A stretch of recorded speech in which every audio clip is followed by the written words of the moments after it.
Disk ബൾജിന് treatment ഉണ്ടോ? Disc bulge പഴയ പൊസിഷനിലേക്ക് കൊണ്ടുവരാൻ സാധിക്കും? പലരും ചോദിക്കുന്ന ഒരു ക്വസ്റ്റ്യൻ ആണ്, എല്ലാവർക്കും ഉള്ളൊരു ഡൗട്ടാണ്. എന്നാൽ പലരും പറഞ്ഞു കേട്ടിട്ടുണ്ട് തള്ളിയിട്ടുള്ള ഡിസ്കിനെ നമുക്ക് യഥാ പൊസിഷനിലേക്ക് തിരിച്ചു കൊണ്ടുവരാൻ പറ്റില്ല, അല്ലെങ്കിൽ അതിനെ കറക്റ്റ് ചെയ്യാൻ പറ്റില്ല. അത് ജീവിതകാലം മൊത്തം നമ്മൾ കൂടെ ഉണ്ടാവും. ബിഫോർ ദ ട്രീറ്റ്മെന്റും ആഫ്റ്റർ ദ ട്രീറ്റ്മെന്റും രണ്ട് MRIകൾ തമ്മിൽ നമ്മളൊന്ന് കമ്പയർ ചെയ്ത് നോക്കുകയാണ്. ഡിസ്ക് ബൾജിനെ യഥാസ്ഥാനത്തേക്ക് കൊണ്ടുവരാൻ പറ്റുമോ, അല്ലെങ്കിൽ ഇതിന് സർജറി നിർബന്ധമാണോ? ജസ്റ്റ് ഒന്ന് നോക്കിയാലോ. 34 വയസ്സുള്ള ഒരു മെയിൽ പേഷ്യന്റ് ആണ്. ആൾക്ക് L5S1 ഡിസ്ക് എക്സ്ട്രൂഷൻ ആണ്.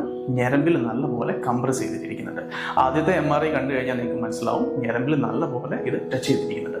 എന്നാൽ നമ്മൾ ട്രീറ്റ്മെന്റ് എടുത്തതിന് ശേഷം രണ്ടാമത്തെ MRI നമ്മൾ നോക്കിക്കഴിഞ്ഞാൽ L5S1 റീജിയനിൽ നമുക്ക് എക്സ്ട്രൂഡഡ് ആയിട്ടുള്ള ഡിസ്ക് ഒരുപാട് മാറ്റം വന്നതായിട്ട് നമുക്ക് കാണാൻ സാധിക്കുന്നുണ്ട്.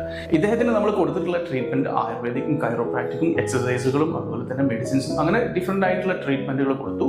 അത് രണ്ടാമത്തെ MRI നമ്മൾ എടുത്ത് നോക്കുകയാണ്.